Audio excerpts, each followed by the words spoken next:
மதசார்பற்ற முற்போக்கு கூட்டணியிலிருந்து காங்கிரஸ் கட்சி விலகி இன்னைக்கு தவேகா தலைவர் விஜய நேரில் சந்திச்சு ஆதரவு கொடுத்திருக்காங்க. இப்போ விஜயும் ஆட்சி அமைக்க உரிமை கோரி ஆளுநர் கிட்ட கடிதம் கொடுத்திருக்காரு. இப்போ உங்ககிட்ட ஆதரவு அளிக்க கோரி தவேகா தரப்பிலிருந்து அணுகப்பட்டிருக்கா? கடிதம் ஏதாவது கொடுத்திருக்காங்களா? விசிகாவோட நிலைப்பாடு என்னவா இருக்கு?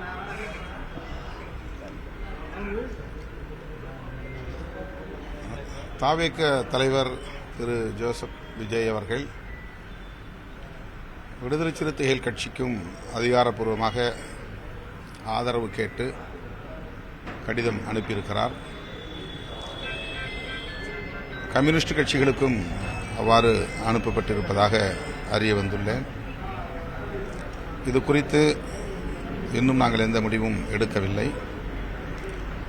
கட்சியின் முன்னணி பொறுப்பாளர்களோடு கலந்து பேசி அதன் பின்னர் இது குறித்த நிலைப்பாட்டை மேற்கொள்வோம். காங்கிரஸ் கட்சி தவேகாவுக்கு ஆதரவு அளித்திருப்பது அந்த கட்சியின் தனிப்பட்ட சுதந்திரம். அதில் கருத்து சொல்வதற்கு எதுவும் இல்லை. இடதுசாரி கட்சிகளோடு நாங்கள் நீண்ட காலமாக கருத்தியல் அளவிலே ஒருங்கிணைந்து பல்வேறு களங்களில் கைகோர்த்து நின்றிருக்கிறோம். ஏற்கனவே அதாவது நேற்று கார்ல் மார்க்ஸ் அவர்களின் திருவுருவச் சிலைக்கு மாலை அணிவித்த பிறகு செய்தியாளர்களை சந்தித்தேன். அப்போது கூறினேன், இது தொடர்பாக அதாவது இனி வருங்கால அரசியல் தொடர்பாக இடதுசாரிகளோடு இணைந்து நாங்கள் செயல்பட எண்ணியிருக்கிறோம். ஆகவே முக்கியமான முடிவுகளை அவர்களையும் கலந்து நாங்கள் எடுப்போம் என்கிற கருத்தை முன்பே சொல்லியிருக்கிறேன். ஆகவே கம்யூனிஸ்டுகளும் இது குறித்து என்ன முடிவெடுக்கப் போகிறார்கள் என்பது முக்கியமான ஒன்றாக நான் பார்க்கிறேன். ஆகவே எங்கள் கட்சியின் முன்னணி பொறுப்பாளர்களோடு பேசிய பிறகு எங்கள் முடிவை அறிவிப்போம்.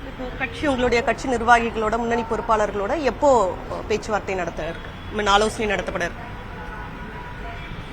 நாளை காலையில் கூடலாம் என்று எண்ணியிருக்கிறோம். ஏனென்றால் நாளை மாலை இடதுசாரி கட்சிகளோடு இணைந்து கேஸ் சிலிண்டர் விலை உயர்வு கண்டித்து ஆர்ப்பாட்டம் நடத்துகிறோம்.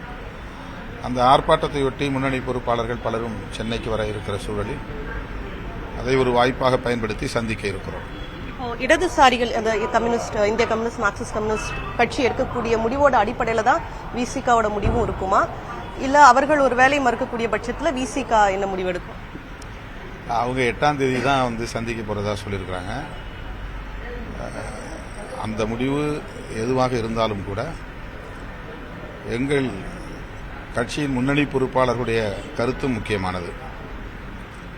ஆக எங்கள் கட்சியின் முன்னணி பொறுப்பாளர்களுடைய கருத்தின் அடிப்படையில் கம்யூனிஸ்டுகளோடு நாங்கள் பேசுவோம். இப்போ மற்றொரு புறம் தவேகா தரப்பிலிருந்து அதிமுக கிட்ட பேசுறதா தகவல்கள் வருது, பாமக கிட்ட பேசுறதா தகவல் வருது. இந்த சூழல்ல நீங்க இந்த முடிவை எடுக்கிறது எப்படி நாங்க பார்க்கிறோம்? விஜய் அவர்கள் இப்போது கடிதம் அனுப்பியதிலிருந்து ஒரு செய்தியை நாம் உணர முடிகிறது. அவர்கள் யாராவது ஆதரவு தெரிவித்தால் போதும் என்ற நிலைப்பாட்டை மேற்கொள்ளவில்லை. அதாவது பாமகவோ அல்லது அதிமுகவோ தங்களை ஆதரித்தால் போதும் என்று நினைக்கவில்லை.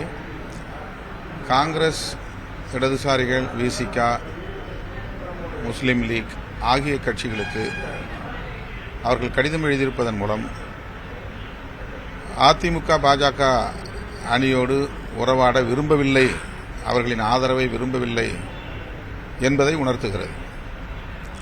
ஆகவே பாமக அந்த அணியிலே சேர்வார்களா, அவர்களுக்கு ஆதரவு தருவார்களா என்பது பற்றி எனக்கு தெரியவில்லை. அப்படி தந்தாலும் அதை தவேகா ஏற்றுக்கொள்ளுமா என்றும் தெரியவில்லை.